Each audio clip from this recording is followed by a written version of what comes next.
Hey guys, so this is a video about drones.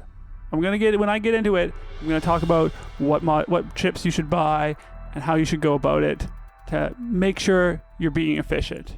But before that, I just want to say, if you don't want to buy drones, if you don't think they're worth your gold, if you want to try to boycott them even, that might be a wise choice. This mechanic brings a lot to the game that a lot of people don't like. And it's also going to be evolving rapidly, especially how we acquire drones and microchips. So the wait and see approach is super valid. But for those of you who want to, stay tuned because I have a lot of tips for you. Hello everybody and welcome. I am Antipirate and today I am positively geeking out, not about drones, but about how to help you, how you can avoid losing your way when it comes to drones. First things first, I'm going to go through chip types real soon, but right now, talking about drone bodies. These tier 1 and tier 2 drones cost silver, and the tier 3 one costs gold. Don't spend any gold on drone bodies yet. Wait, just wait. If you have the silver to spare, grab yourself some defenders or some flies. There's a lot still to shake out about this mechanic. I don't think we should be spending gold on drone bodies yet. Now we're going to talk about microchips. We've got 4 slot types. You've got D type, which is repair, C type, which is defense, B type, which is attack, and A type, which is effects. You also have the actual weapon slot, but that's not even available yet, so we're not going to talk about that here today. So we're going to start from D and go to A, because I have my reasons. So let's talk about repair. So I do have a repair chip on one of my drones here. This thing right here. It's called the Recurrent Reconstructive Repairer. This is I think it's kind of useful. The key with repair type chips is that if your robot already has a lot of sources of repair and you are consistently maxed out on your repairable durability, adding repair chips is going to gain you almost nothing. But if you're missing on key repair skills, if you're not running repair module on a robot, some of these chips will help your robot. This one is good in particular if your robot takes damage quickly and you have a repair module. This allows you to regain that. It essentially makes your a regular repair module into an advanced repair, or at least partway there. But that's going to depend on how much health your robot has, and the amount of the level and the amount of this chip that you put on your robot. So I'm running this on my Invader. I do max out my repair frequently, but this does help me survive when I'm getting attacked by multiple targets. And it's only costing me a couple power cells to add this on. And I run regular repair rather than advanced repair to save the power cells. This puts me a little bit down on the upfront, but it kind of makes it back. If you have a bot that's not running the repair unit, you can potentially go for some of the other things that give you little bursts of repairs when you reach certain thresholds. One thing that I would like to caution you about is this emergency repairer. The emergency repairer activates at 30% health. That's exactly the same health level that a maxed out last stand activates at, and they will activate at the same time, and you will not get healed because of last stand. So if you have max last stands, or even near max, honestly, you need to be very careful while running anything that's emergency, because it's going to trigger at exactly the same time. So again, I think repair is actually useful, but if you're getting repaired from other sources, repair chips are going to be limited in their usefulness. Next, let's talk about C-type chips. All of these chips give defense points. They don't do anything else. They just give defense points. So if you have a robot that already has a lot of defense points, these are not going to do you much good. And if you have a robot that you usually spawn late in the game and you use to fight Titans a lot, these are also not going to do you much good.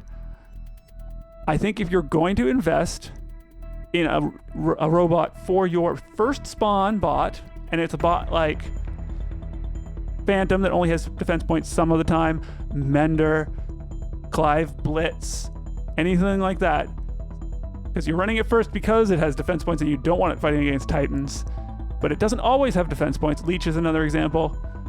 Running a couple C-type chips with that robot makes sense.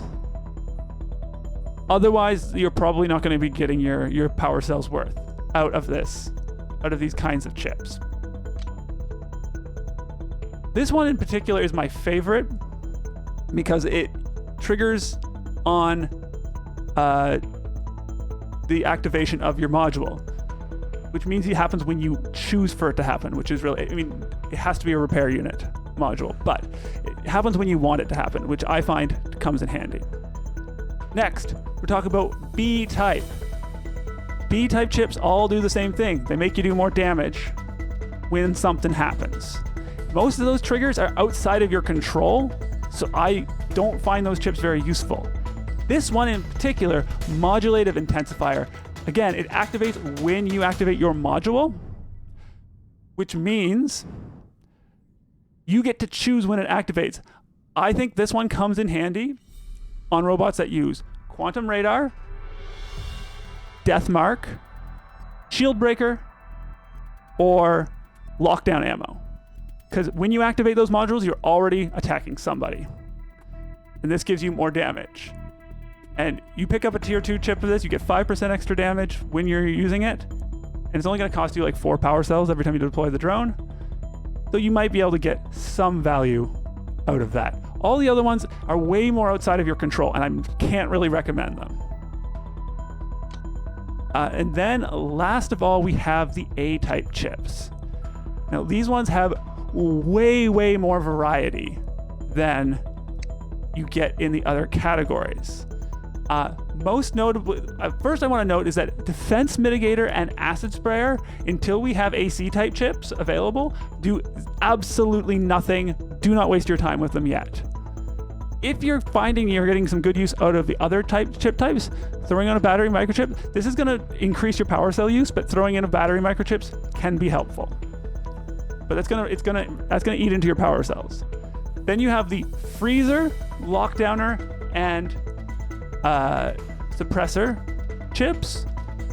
I find these are useful if you stack up enough of them, but if you only use one tier 2 of these, you're not going to actually get the effect unless you're doing it on a bot that already has weapons that apply that effect, and then will get the effect faster, which can be useful. You also get a couple other things. You get the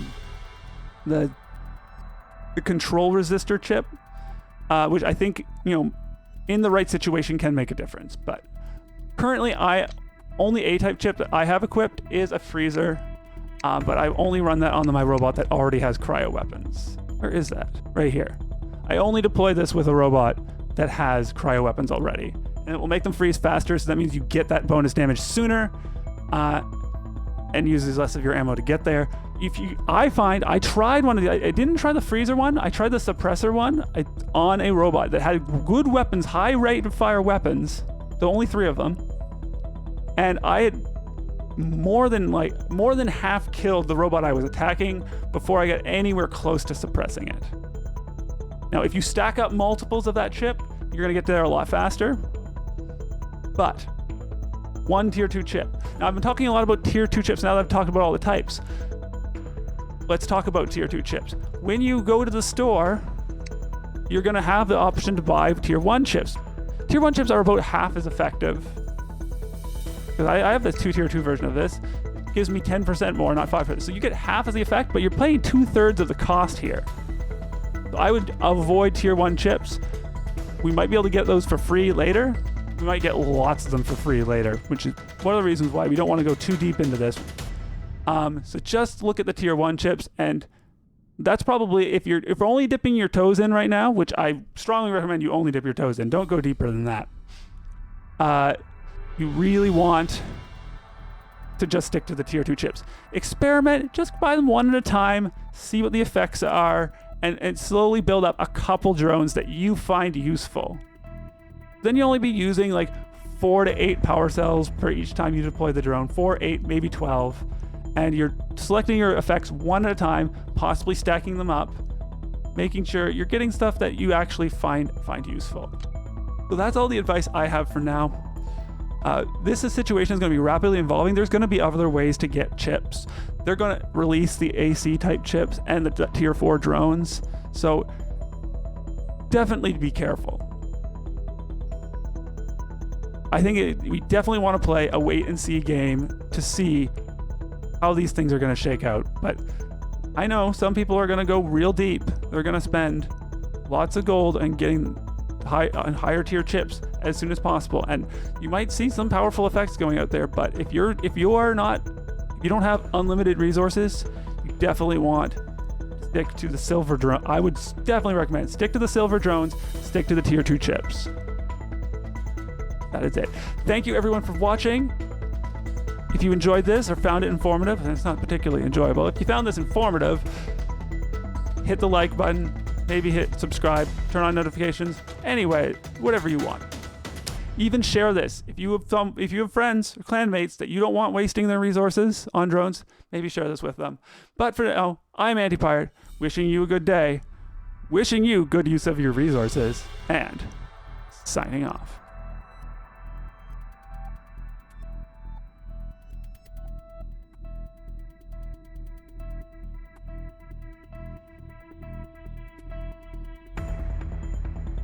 Okay guys, so I did this video in like one take, but in order to keep its duration down, I cut out every single part where I was stuck on the loading screen. But I just wanted to kind of put this in here. You don't need to watch this to the end. Thank you for coming to the end of the actual video, but you don't need to watch this all the way to the end. Just look at how much video is left here and consider that I've seen this bug, I've seen this loading time problem on the test server. I've reported it as a bug. I'm doing air quotes there, but you can't see me. Reported it as a bug, but this still made it to the live server. It's super annoying. I cannot wait. I really hope they fix this in 6.3.1, and I cannot wait until they do, if that's what their plan is. So yeah, look at the timestamp. You don't have to stay till the end of this.